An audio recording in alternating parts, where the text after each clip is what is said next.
welcome to RNC Adventures. I'm Christy. I'm Ricky, and today we are going to answer the hashtag blind and visually impaired YouTubers questions and challenge. So let's get started. What we'll do is we'll take turns because I'm sure on some questions maybe Christy and I have different answers, but some will probably have the same answers. So we have 6 questions to answer. Number 1 is, what is your eye condition and what can you see? So Christy, why don't you start? Throw me under the bus there. He took the... That's not fair. Yours is easier. All right, you want me to go first? I'll go first. Okay. So I don't really know what my eye condition is at this moment. I have been told multiple things. Originally was told, well, we won't even get into what I was originally told yet. The original diagnosis was Stargardt's, and then recently was told I had retinitis pigmentosus. But what I see kind of is a mixture of both of those. I have no central vision, and I have limited peripheral vision. Some colors, not a whole lot, mostly shapes. No, not much night vision. Very light sensitive during the day. Even in the house, I don't want a lot of light in the house. That sort of thing.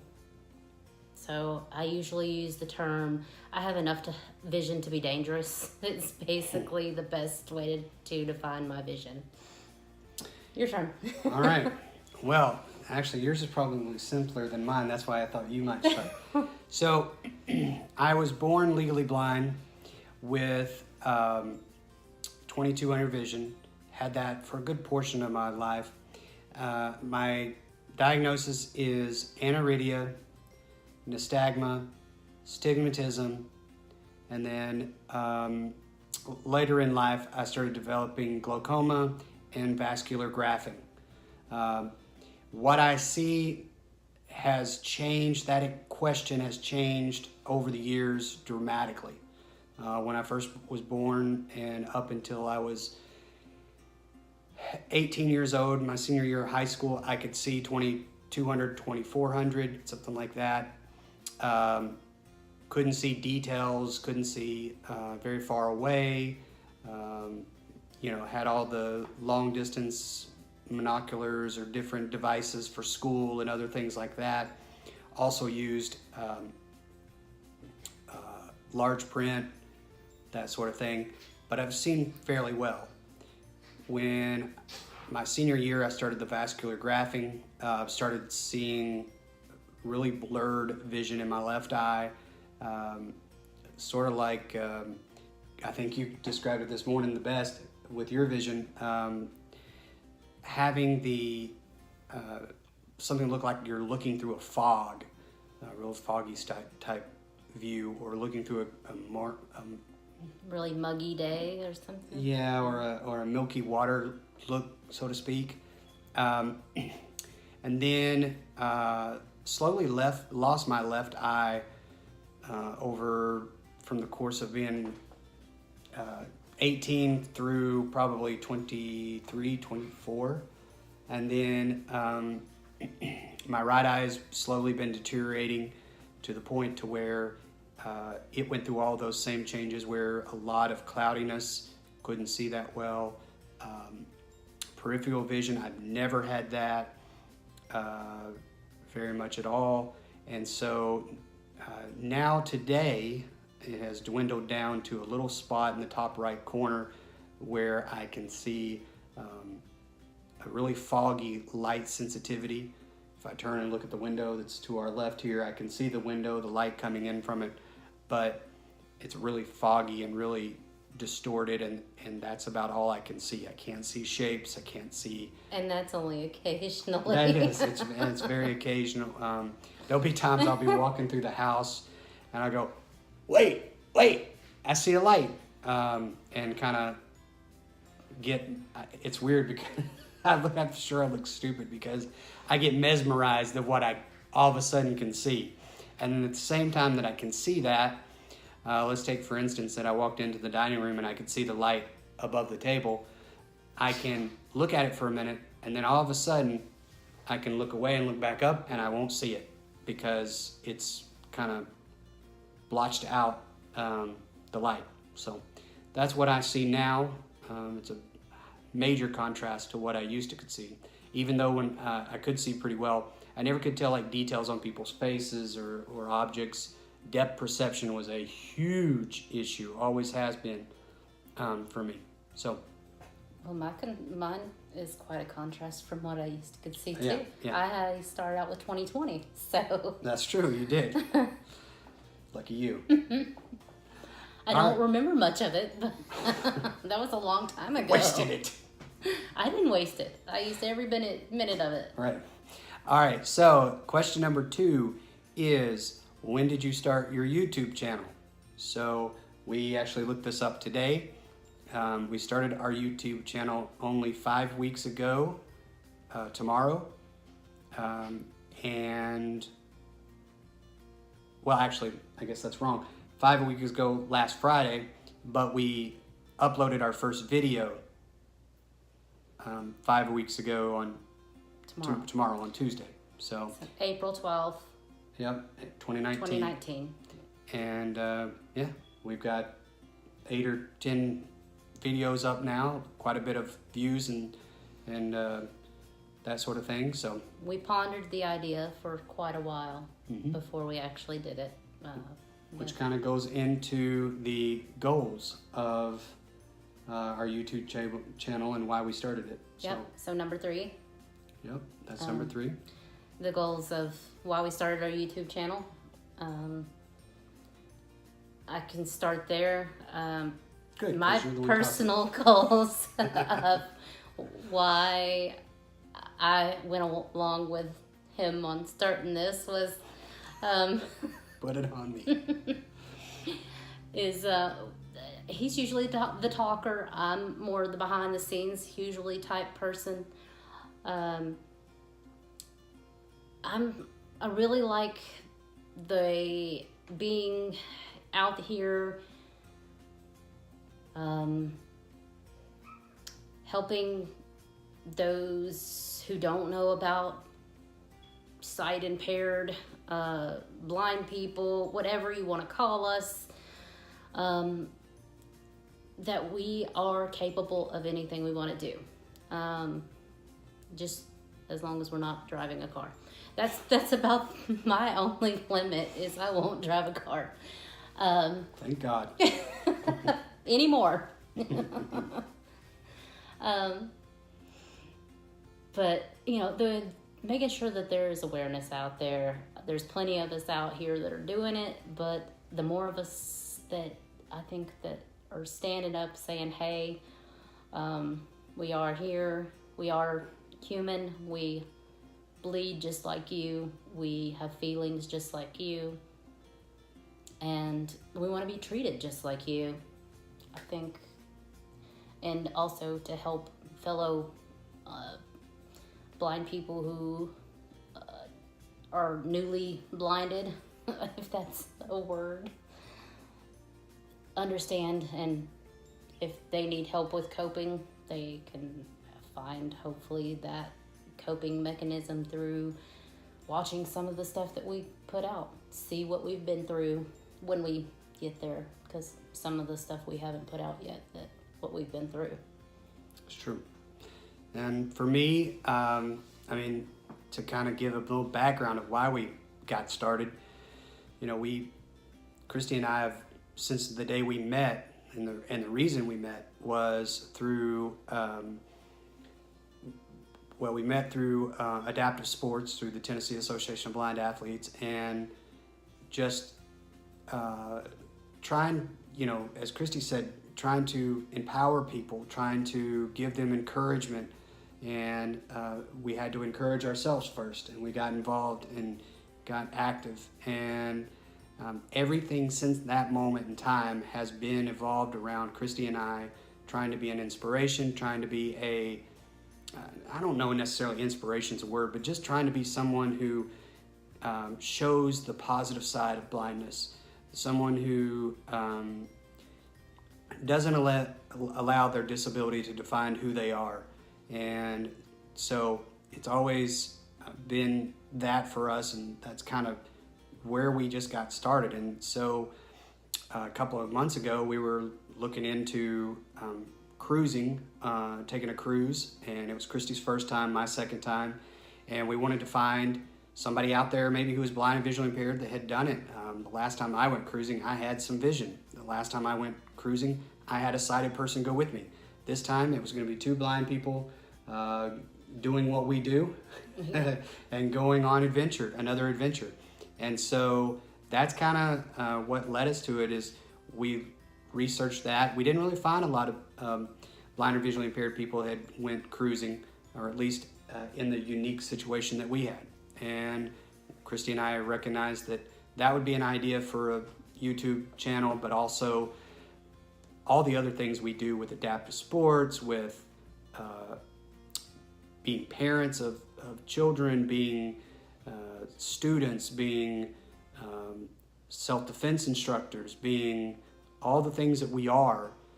Someone out there, if it's just one person, can really see what we do maybe as a fellow blind person and be inspired to get off the couch, to live life more. You know, we all talk about from time to time going through the grieving process when you first become blind, and sometimes you get stuck in that cycle. And so we want to encourage people to do everything that they can. And like Christy said, we've found out here in the last month that there's so many blind and visually impaired YouTubers out there that each of us seemed like, if you will, sort of get a piece of the market, so to speak.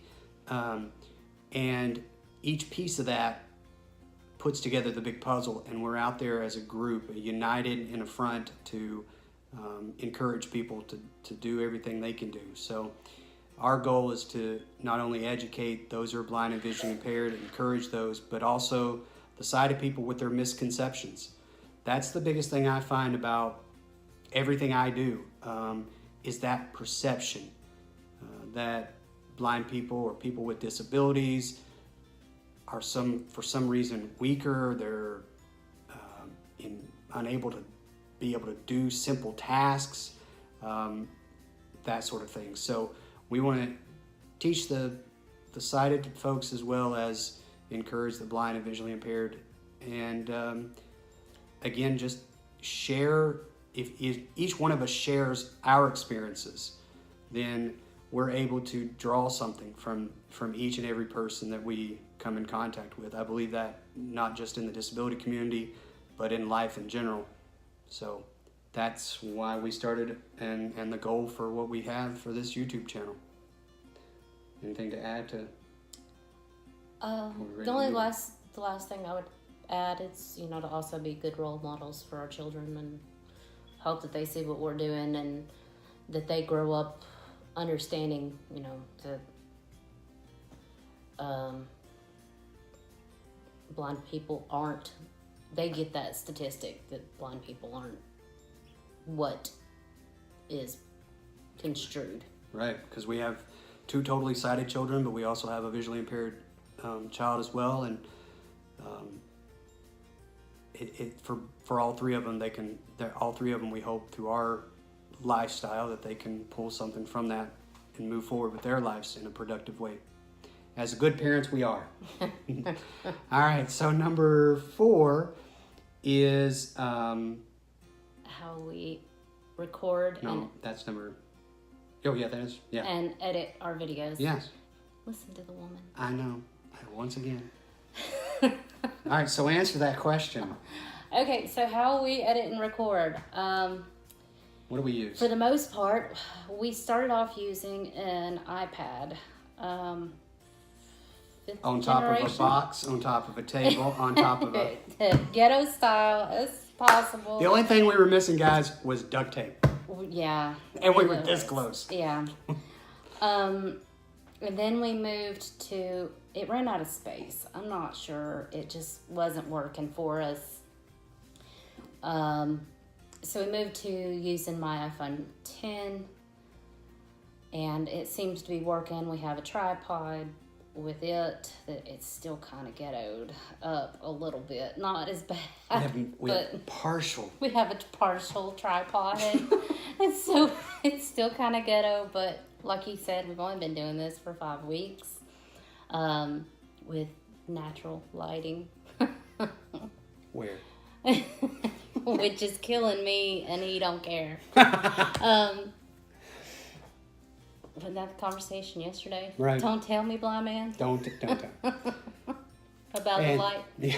Okay, and so, and editing, currently using iMovie on the iPhone 10, which is fun to figure out. Hey, you're only a month in. And Christy does all the editing. Yeah, well, I With help from occasionally time to time, have one of our 13-year-olds that helps me, but then she gets, I get frustrated with her and I tell her to move out of the way and get back, and I finish it up on my phone. Yeah, but you get frustrated because you're not doing it. Because you want the She control. won't do it fast enough, and she's like, I don't know how to do it. I'm like, okay, good, just go away and I'll figure it out. So, yeah, mostly I've figured it out, and it seems to be working. I use a little voiceover, and then I'll turn the voiceover off, and then I'll scroll a little bit, and voiceover off and on, and voiceover on and off. But that seems to be the only way I can get it to work.